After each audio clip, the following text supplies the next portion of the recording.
Mari kita berdoa sebelum kita mendengarkan sharing hari ini.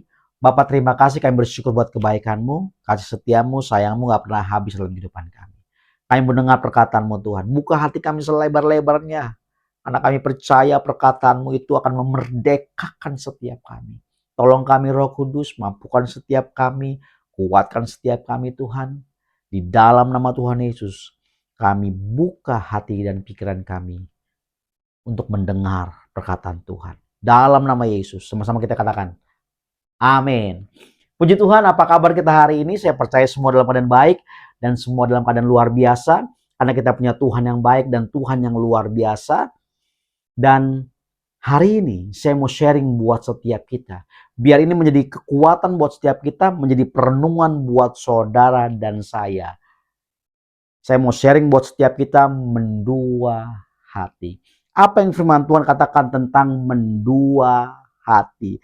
Kita buka firman Tuhan dalam Yakobus pasal yang pertama ayat yang ke-8. Yakobus pasal yang pertama ayat yang ke-8. Sebab orang yang mendua hati tidak akan tenang dalam hidupnya. Sekali lagi, orang yang mendua hati tidak akan tenang dalam kehidupannya. Karena apa? Karena kita nggak bisa mengabdi kepada dua tuan. Kalau kita merasa kita bisa mengabdi kepada dua tuan dan kita akan berjalan baik-baik saja, itu omong kosong saja. Karena sesungguhnya kita tidak bisa mengabdi kepada dua tuan. Kita mengabdi kepada Tuhan dan kita mengabdi kepada dunia.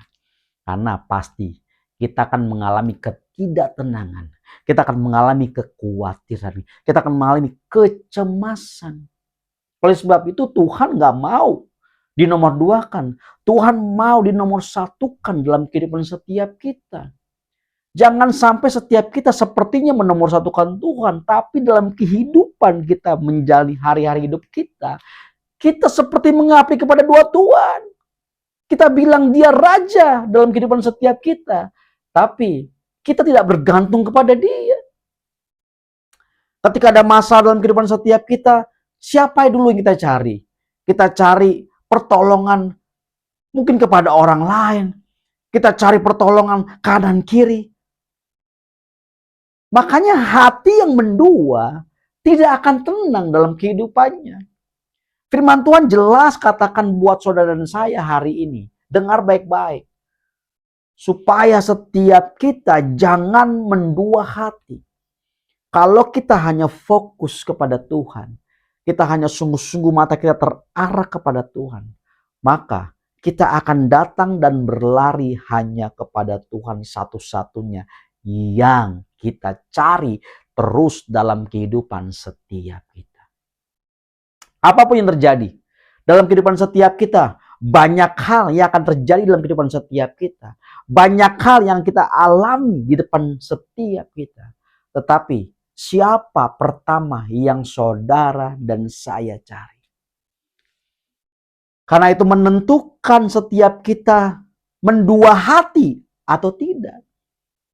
Karena orang yang mendua hati nggak akan tenang dalam kehidupannya, akan gelisah terus. Contoh dalam suatu hubungan, kalau kita punya dua hati, kita akan deg-degan, kita akan merasa rasanya nggak tenang setiap hari. Aduh gimana ya, bersalah kanan, bersalah kiri, nggak enak hatinya, nggak nyaman. Makanya firman Tuhan mengajarkan kepada setiap kita hari ini, yuk jangan mendua hati.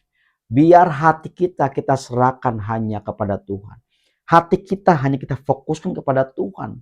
Firman Tuhan jelas katakan kita nggak bisa mengabdi kepada dua tuan, kepada Tuhan dan kepada Mamon. Nggak bisa. Tapi biarlah hati kita serahkan hanya kepada Tuhan. Pemilik kehidupan setiap kita. Kepada Tuhan yang punya kehidupan setiap kita. Kalau kita baca di ayat sebelumnya, ayat yang kelima dari Yakobus pasal pertama, tetapi apabila di antara kamu ada yang kekurangan hikmat, hendaklah ia memintakannya kepada Allah yang memberikan kepada semua orang dengan murah hati dan dengan tidak membangkit-bangkit, maka hal itu akan diberikan kepadanya. 6, hendaklah ia meminta dengan iman dan sama sekali jangan bimbang, sebab orang yang bimbang sama dengan gelombang laut yang diombang-ambingkan kian kemari oleh angin. Orang yang demikian janganlah mengira bahwa ia akan menerima sesuatu dari Tuhan. Wow! Makanya ditulis ayat 8, sebab orang yang mendua hati tidak akan tenang dalam kehidupannya. Orang yang mendua hati seperti orang yang hidup di dalam kebimbangan setiap hari. Bimbang. Takut untuk meminta. Karena apa? Karena mendua hati. Digoyangkan ke kanan, ke kiri, ke depan, ke belakang. Tidak pernah punya satu pegangan, yaitu berharap hanya kepada Tuhan. Orang yang mendua hati, lihat, dengar baik-baik, seperti orang yang diombang-ambingkan oleh gelombang. Dan orang yang demikian, janganlah mengira bahwa ia akan menerima sesuatu dari Tuhan. Orang yang mendua hati tidak akan bisa menerima apa-apa dari Tuhan. Kita boleh rajin ke gereja sepertinya. Kita rajin persekutuan. Kita rajin ibadah. Mungkin kita rajin baca Alkitab. Kita rajin berdoa. Tetapi hati kita mendua.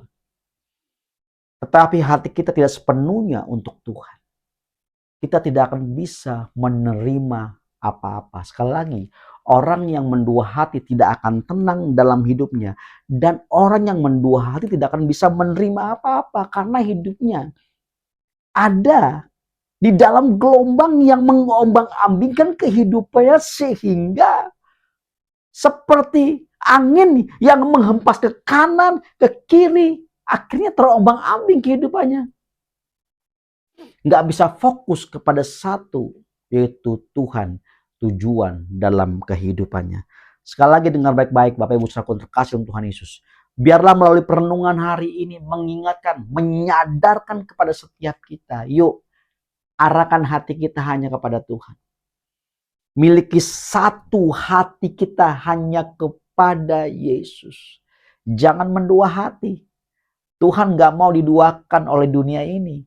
Tuhan mau setiap kita hanya memprioritaskan Dia dalam kehidupan kita. Makanya kita bisa meminta kepada Dia. Yang satu-satunya adalah harapan kita. Yang satu-satunya adalah tujuan dalam kehidupan setiap kita. Jangan sampai kita mendua hati kita. Kita bisa beraktivitas rohani. Kita bisa rasanya berkegiatan rohani. Tetapi sesungguhnya hati kita sudah mendua. Dan orang yang mendua hati tidak bisa menerima apa-apa.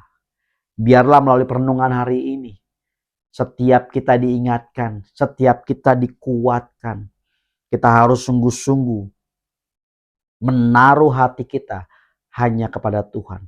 Menaruh harapan kita hanya kepada Tuhan. Sang sumber kekuatan setiap kita. Kita akan aman berjalan bersama dengan Tuhan. Karena Dia gembala kita. Dia satu-satunya Tuhan yang akan menuntun langkah setiap kita. Bayangin kalau kita ada di dua perahu. Kaki kita di perahu yang satu dan kaki kita di perahu yang lain. Kita tidak akan berjalan seimbang. Tetapi Tuhan mau kita ada di satu perahu yang akan menuntun setiap kita, yang akan mengarahkan kepada setiap kita kepada jalan kebenaran, kepada jalan seperti yang Tuhan mau. Dan arahkan hati kita hanya kepada Dia. Kita ada di perahu di mana Yesus berada. Dan Tuhan mau setiap kita mengikuti jalan seperti yang Tuhan mau dalam setiap kehidupan kita. Mari kita berdoa. Bapak terima kasih, kami bersyukur buat kebaikan-Mu. Kalau hari-hari ini kami masih mendua hati, ampuni kami Tuhan. Kami enggak mendahulukan Engkau dalam kehidupan kami. Kami masih mendua hati Tuhan. Kami masih beraktivitas rohani tapi hati kami mendua Tuhan. Ampuni kami Tuhan. Tolong kami Tuhan Yesus. Kami mau hidup dalam ketenangan bersama dengan Engkau Tuhan. Karena kami tahu kalau kami mendua hati hidup kami enggak akan tenang. Kami pasti cemas, kami pasti khawatir, kami akan bimbang ya Tuhan Yesus, dan kami tidak akan bisa menerima apa-apa dari Engkau Tuhan. Terima kasih Tuhan Yesus, Kau ingatkan firman-Mu yang menegur kami, yang menguatkan setiap kami. Terima kasih Bapa. Kalau ada teman-temanku saat ini ya Tuhan Yesus, yang ditegur melalui firman-Mu, dan mereka belum menerima Engkau sebagai Tuhan dan Juru Selamat, aku berdoa Tuhan, mereka mau menerima Engkau sebagai Tuhan dan Juru Selamat, masuklah dalam hidup mereka, masuklah dalam hati mereka, di mana mereka mau menerima Engkau sebagai Tuhan dan Juru Selamat. Terima kasih Bapa, kami sudah berdoa dan mengucap syukur dalam nama Tuhan Yesus. Sama-sama kita katakan, amin. Tuhan Yesus memberkati kita.